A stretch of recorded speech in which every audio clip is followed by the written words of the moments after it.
Hello अस्सलाम वालेकुम, कैसे हैं आप सब लोग। आज जो है हम न्यू चैप्टर स्टार्ट करेंगे जिसमें हम पानी के अंदर वर्टेब्रेट्स की सक्सेस कि मतलब उनकी एवोल्यूशन किस तरह हुई है और किस हद तक हुई है। ठीक है। और वाटर के अंदर जो मतलब क्रिएचर पाए जाती हैं वो ऑब्वियस सी बात है फिशेस ही होती हैं, तो हम फिशेस के बारे में स्टडी करेंगे। सबसे पहले इसका एवोल्यूशनरी पर्सपेक्टिव हम देख लेती हैं।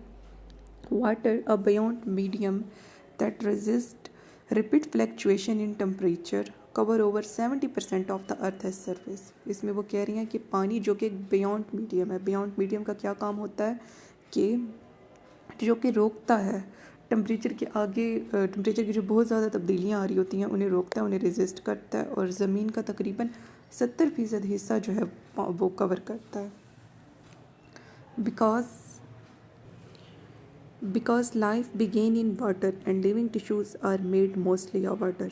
चूँकि ज़िंदगी पानी में शुरू हुई, पानी से स्टार्ट हुई और जो लिविंग टिश्यूज़ हैं वो पानी से ही बने हुए हैं। It might seem that nowhere else would life easier to sustain. तो चूँकि ज़मीन पे 70% पानी पाया जाता है तो ये दिखाई देता है कि लाइफ का सस्टेन करना आसान है। The chapter describe why that is not entirely true. ये चैप्टर बयान करता है कि पानी के होते हुए फिर भी मतलब क्यों लाइफ सस्टेन कभी कभी नहीं करती। उसके बाद नेक्स्ट है you do not need to water scuba घी टू। तो आपको मतलब कि स्कबा गियर पहनने की ज़रूरत नहीं है इस बात को अप्रिशिएट करने के लिए कि जो फिशेस हैं वो एक्वेटिक एनवायरनमेंट के मुताबिक हो गई हैं। ठीक है।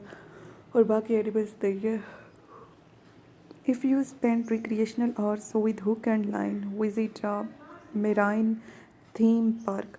अगर आप जो है कुछ तफरीही घंटे गुजारते हैं हुक और लाइन के साथ तो आप विज़िट करें समंदरी थीम पार्क का और सिंपली ग्लांस। तो इफ़ यू स्पेंड रिक्रिए हाँ तो आप विज़िट करें मेराइन थीम पार्क का या फिर जो पेट स्टोर है वहाँ पे सिंपली देखें शॉपिंग मॉल से गुज़रते हुए। आप इस बात की तस्दीक कर सकते हैं कि डिफरेंट वैरायटी है फिशेस की और उनकी ब्यूटी भी डिफरेंट है। मतलब हर कोई अपने लिहाज से ब्यूटीफुल है। The variety is evidence of adapting radiation. अच्छा अब ये फ़िशेस की मतलब कि इतनी ज़्यादा जो वैरायटी पाई जाती है, ये फ़िशेस की वैरायटी जो है ये रेडिएशन की अडेप्टेशन का नतीजा है जो कि स्टार्ट हुई 500 मिलियन साल पहले से और ख़त्म होने का नाम ही नहीं ले रही। ये बहुत सी वाटरी इन्वायरमेंट के अंदर डोमिनेट करती हैं फिशेस। और ना मतलब जो सब फाइलम वर्टेब्रेट है उसकी सब फाइलम वर्टेब्रेट की जिसमें मतलब बाकी सारे फाइलम आ जाते हैं उनके एंसेस्टर भी फिशेस को कहा जाता है। उसके बाद हम फाइलोजेनेटिक रिलेशनशिप देखते हैं।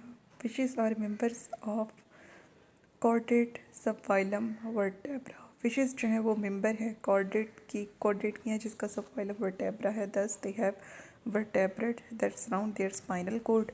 इनमें मतलब कि वर्टेब्रेट यानी कि वर्टेब्रल कॉलम होगी जो इनके स्पाइनल कोड को सराउंड करेगी और प्राइमरी एक्सियल सपोर्ट मुहैया करेगी। They also have a skull that protect the brain. इनका स्कल भी होगा मतलब खोपड़ी भी होगी जो कि इनके ब्रेन को प्रोटेक्ट करेगी। Zoologist do not know what animals the first vertebrate. Zoologist को नहीं पता कि कौन से जानवर पहले वर्टेब्रेट थे। Molecular evidences gathered by comparing gene similarity. Molecular evidences जो कि आई हैं जीन सिमिलरिटीज़ को कंपेयर करने के ज़रिए से सिफालोकॉर्डेट और वर्टेब्रेट को इस चीज़ को सजेस्ट करते हैं। तो मॉलिक्यूलर एविडेंसेस जो कि जीन सिमिलरिटीज़ को ज़ाहिर करता है सिफालोकॉर्डेट में और वर्टेब्रेट में, वो इस बात को ज़ाहिर करती हैं कि ये 750 मिलियन साल पहले आए हैं। और this date has not been confirm by fossil evidence. ये फोसल एविडेंस से कन्फर्म नहीं होती। Recent cladistic analysis of vertebrate evolution indicate that a group of fish called hagfish are the most primitive. Recent cladistic analysis ज़ाहिर करता है कि जो hagfish है वो बहुत ज़्यादा मतलब कि पुरानी है, vertebrate है कुछ इसमें से ज़िंदा और कुछ एक्सटिंक्ट हो चुकी हैं। Making a connection between the lineage and other vertebrate depend on the analysis of इस लीनियज और बाकी वर्टेब्रेट के दरमियान कनेक्शन बताना है, तो वो दो चीज़ों के ऊपर बेस कर रहा है। ब्रेन, एक ब्रेन पे और दूसरा बोन पे।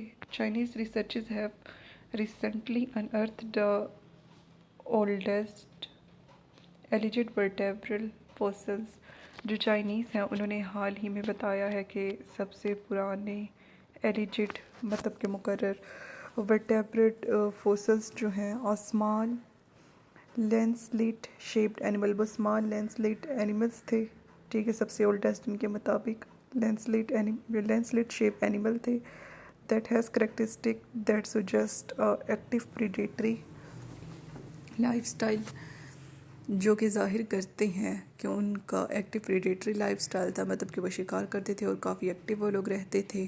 अ brain is present that would have processed sensory information from the pair of eyes that are seen in fossils. एक ब्रेन उनमें मौजूद होता है जो कि सेंसरी इंफॉर्मेशन को पहुंचाएगा आंखों से लेकर आगे तक, जो कि फोसिल्स में दिखाई देता है। Muscle block along the body wall suggest an active swimming existence. जो मसल्स हैं उनके अंदर वो एक्टिव स्विमिंग को जाहिर करते हैं, मतलब मसल्स होते हैं तो फिर बॉडी मूवमेंट ज़्यादा होती है, तो ये एक्टिव स्विमिंग को जाहिर करते हैं। This evidence means that this 530 million year old animal located ये जो एविडेंस है ये जाहिर करता है कि 530 मिलियन साल पहले, 530 मिलियन साल पुराने ये जो जानवर हैं ये मतलब कि प्रे का पता लगाते थे उसे देखकर उसकी जगह का, और फिर प्री हिस्ट्रिक सी के ज़रिए से जो है उसका पीछा करते थे। The origin of bone in vertebrate is equally intriguing. जो बोन का ओरिजिन है वो इसमें मतलब बहुत दिलचस्पी का हामिल है।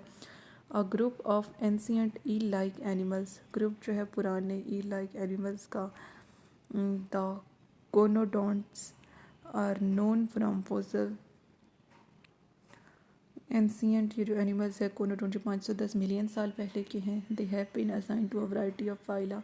इनके बारे में कहा गया कि इनके बहुत से फाइल हैं, but recent evidence is bringing a growing number of zoologists to accept them a full fleshed vertebrate. लेकिन जो रिसेंट एविडेंस है वो जाहिर कर रहा है जोलॉजिस्ट को कि इन्हें फुल फ्लैश्ड वर्टेब्रेट के तौर पर वो ले लें। और they have 2 large eyes and a mouth filled with tooth like structure. इनकी 2 बड़ी आइज़ है और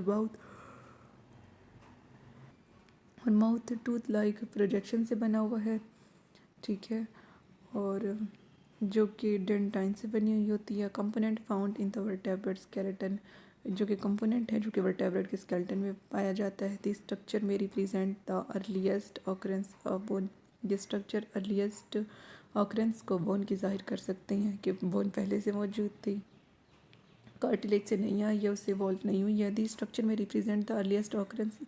Other hypotheses on the origin of bone suggest that it may have arisen as denticles in the skin। दूसरे origin side करने की ये में भी denticles के तौर पर आ सकती है, सिमिलर, जो कि शार्क से सिमिलर होती है, ठीक है, in association with certain sensory receptor.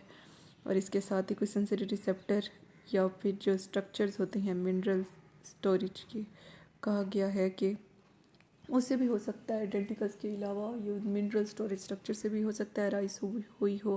Regardless of its origin bone was well developed by 500 million year ago. यानी कि इसके ओरिजिन को अगर हम ना देखें तो कहा जाता है कि बोन 500 मिलियन साल पहले आई है। It was present in the bony armour of a group of fishes called ostracoderms. ये ओस्ट्रैकोडर्म्स के अंदर थे। Ostracoderm were relatively inactive filter feeder. ये इनएक्टिव फिल्टर फीडर हैं that lived on bottom of prehistoric lakes, जो कि pre historic lakes में रहते हैं और सी में रहते हैं। दे पोजेस्ड नाइदर जाज नॉर पेयर्ड अपेंडिजेस। अब ना तो इनके अंदर जबड़े हैं और ना ही कोई पेयर्ड अपेंडिजेस हैं। However the evolution of fishes resulted in both jaws and paired appendages as well as many other structure. तो हमें एवोल्यूशन हुई तो इनमें जाज भी आ गए और बाकी पेयर्ड अपेंडिजेस भी आ गए। The result of this adaptive radiation are described. Result जो है इस एडेप्टिव रेडिएशन के इसमें बयान किए गए हैं। Did ancestral fishes live in fresh water.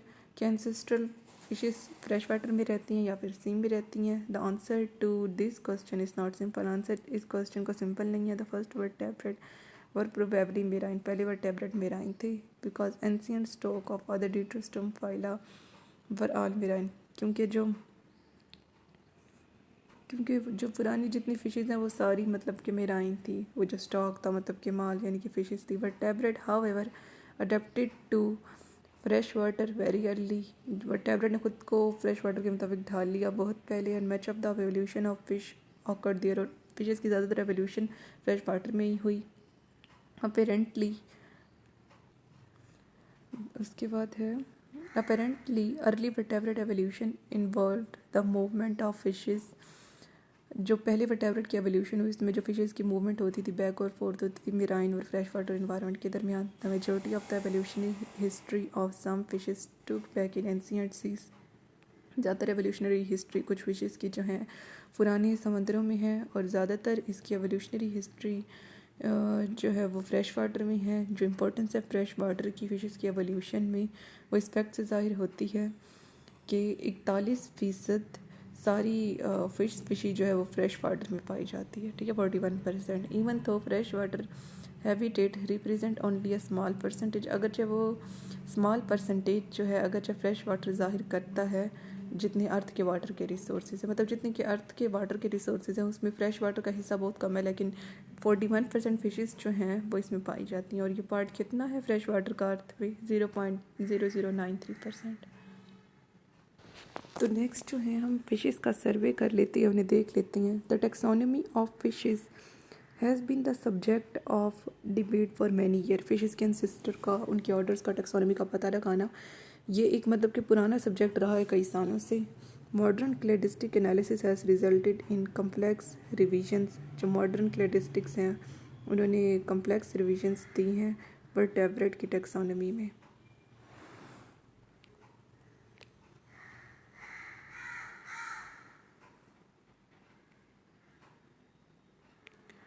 The fishes have been recently divided into superclass based on whether they lack jaws and paired appendages or possess this structure.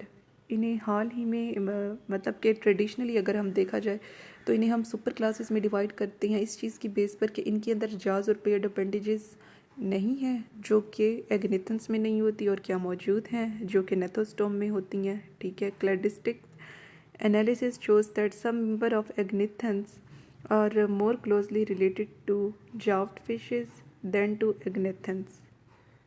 और क्लेडिस्टिक इस अजीब बात को भी ज़ाहिर करते हैं कि कुछ मेंबर जो है एग्नेथन के यानी कि जिनके अंदर जाज और पेयर अपेंडेजेस नहीं होंगे, जिसमें लैम्प्रेज और कुछ ओक्ट्राकोडर्म्स आ जाती हैं, ठीक है। वो जाव्ड फिशेस यानी कि नेथोस्टोम से ज़्यादा मिलते हैं दूसरे एग्नेथन्स की निस्बत, जिनमें हैग फिशेस आ जाती हैं। This traditional groupings are paraphyletic. ये ग्रुपिंग जो है ये पैराफाइलेटिक हैं।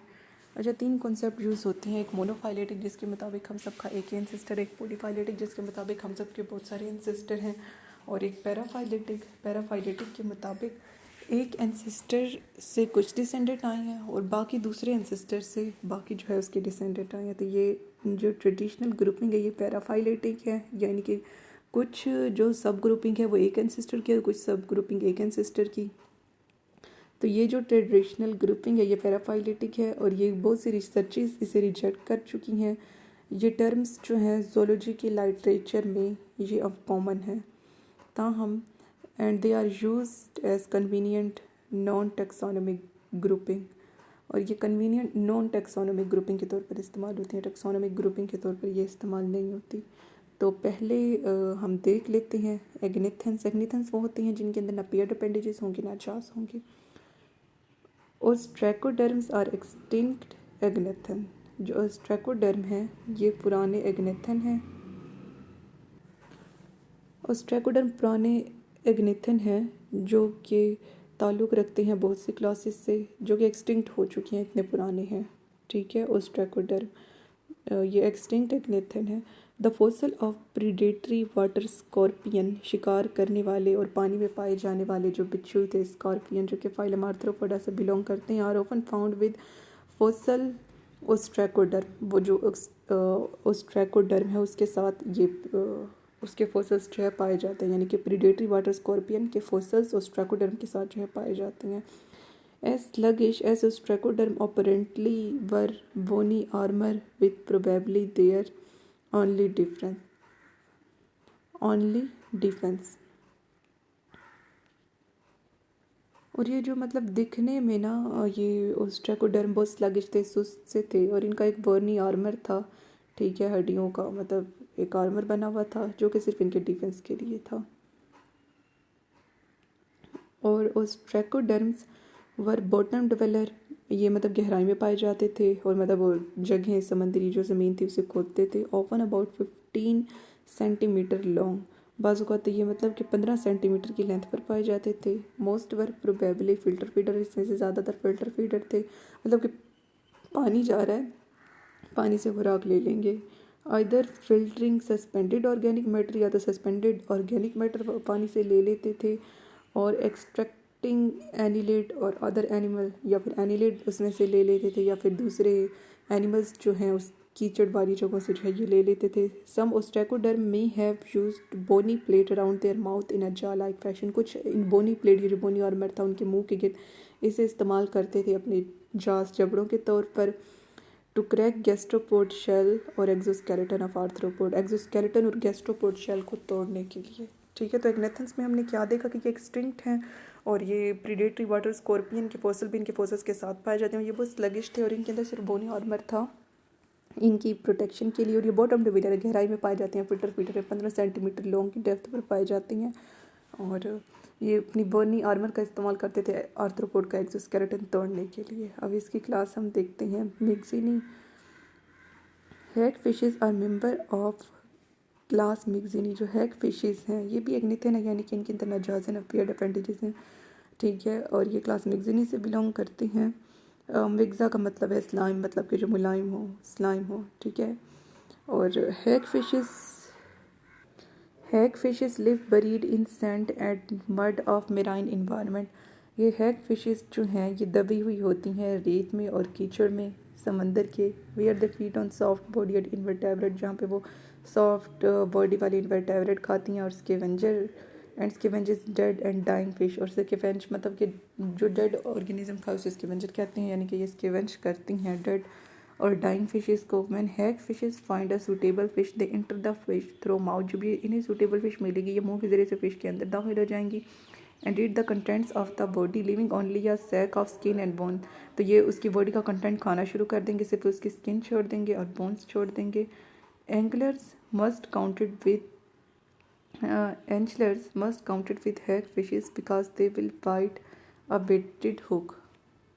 वो कह रही हैं कि एंजलर्स को भी शामिल करना चाहिए हैग फिशेस के साथ, क्योंकि ये हुक खा लेती हैं। Hag fishes have annoying habit of swallowing a hook so deeply that the hook is frequently lodged near anus, इनकी ना हैग फिशेस की एक बहुत बुरी आदत होती है कि ये ना हुक को निगल लेती हैं, और हुक तो कभी कभी इनकी एनस के साथ भी मतलब कि धंस जाती है, फंस जाती है।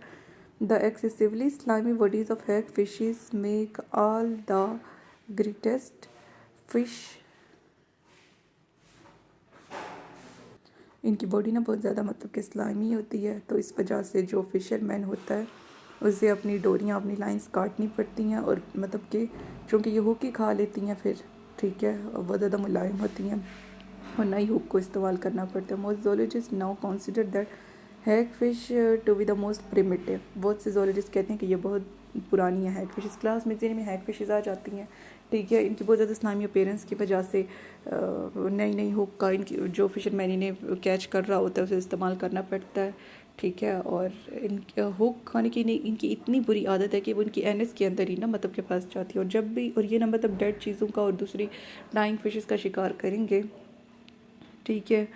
और इसके अलावा ये सॉफ्ट बॉडीड इन्वर्टेब्रेट भी खाएंगे, और जब भी इन्होंने किसी फ़िश को खाना होगा ये उस फिश के मुंह के ज़रिए से उसके अंदर चले जाएंगे, उसका बॉडी कंटेंट खा जाएंगे, सिर्फ उसकी स्किन और बोन्स जो हैं ये छोड़ देंगे। उसके बाद नेक्स्ट है क्लास सिफालेस पीडोमार्फी लैम्प्रेस, और ये मतलब जोलॉजिस्ट कहते हैं कि ये जो है ना हमारे पास हैग फिशेस ये सबसे पुरानी है।